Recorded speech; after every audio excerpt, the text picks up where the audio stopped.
आखिर ऐसा क्या गुनाह हो गया था उनसे? किससे मिल लो? वो नहीं जाती इशल, तुमको जाना पड़ा और आपने उन्हें जाने दिया। और मैं इशल को अकेला नहीं छोड़ सकता। अपनी मर्जी से गए हैं वो खुद। तो ये जुदाई में ना तब तक है तो कल को मैं अपनी मर्जी से जाना ये रिश्ता जाने देंगे? रोहन, रिश्ता खत्म। नीचे रूहान आया है, रोया हुआ। अस्सलामुअलैकुम नाज़रीन, जालबाज ड्रामे के नेक्स्ट एपिसोड में देखेंगे कि रोहान और अनाया वापस आते हैं घूम फिर के। तो उन्हें पता चलता है कि ईशल और आशिक तो घर ही नहीं है। तो रोहान को सही गुस्सा आता है और कहता है कि ऐसा भी क्या हो गया था कि उन्हें घर छोड़ के जाना पड़ा। तो आगे से आसफ भी गुस्सा करता और कहता है कि हमने घर से नहीं निकाला, वो खुद घर से गई हैं। तो रोहान कहता है अच्छा ठीक है, कल को मैं भी इस घर से खुद से जाना चाहूँगा तो आप लोग मुझे जाने देंगे।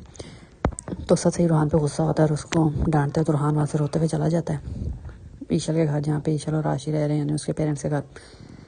तो रोता वहाँ पे जाता है। तो ईशल देखती है कि रूहान रो रहा है। तो फ़ौरन आशी को कहती है कि नीचे रूहान है और वो बहुत रो रहा है, जाके देखो क्या हुआ है। मैं तो डर गई उसको ऐसे देख के। तो फिर आशी जाता है, रूहान से बात करता है। तो रूहान को कहता है कि उस घर में वो ईशल को रहना नहीं देना चाहते और मैं ईशल के बगैर नहीं रह सकता, ना मैं ईशल को अकेला छोड़ सकता हूँ, इसलिए मैं उस घर में नहीं जा सका। तुम वापस जाओ, तुम भी छोड़ जाओगे घर तो पापा भी अकेले हो जाएंगे। कल को हालात ठीक होंगे तो मैं और ईशल वापस आ जाएंगे। लेकिन रूहान को बहुत गुस्सा आ रहा है कि ऐसा भी क्या हो गया कि ईशल और आशिक को घर ही छोड़ के जाना पड़ गया। उधर अनाया को कुछ समझ आ रहा है कि उसकी बहन की कारस्तानी है।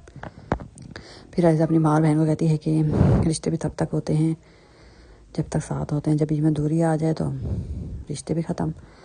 तो अनाया को समझ आ जाती है कि ऐसा नहीं कुछ किया है कि उनको घर छोड़ के जाना पड़ा है। अब अनाया उस घर में रहेगी और अपनी बहन का असल चेहरा असद के सामने लाएगी। तो असद को पता चलेगा कि आयशा कितनी मक्कार और चालबाज है, जानबूझ के उसने किया ये सब कुछ कि ईशा को घर छोड़ के जाना पड़ जाए। क्योंकि अनाया तो पहले ही अपना बदला लेना चाहती है आयशा से।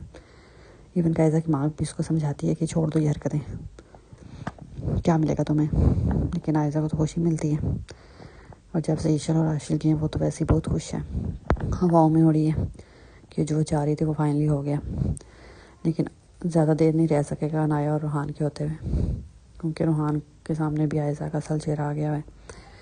और अनाया तो पहले अपनी बहन को अच्छी तरह जानती है कि सबकी अदार ऐसी है।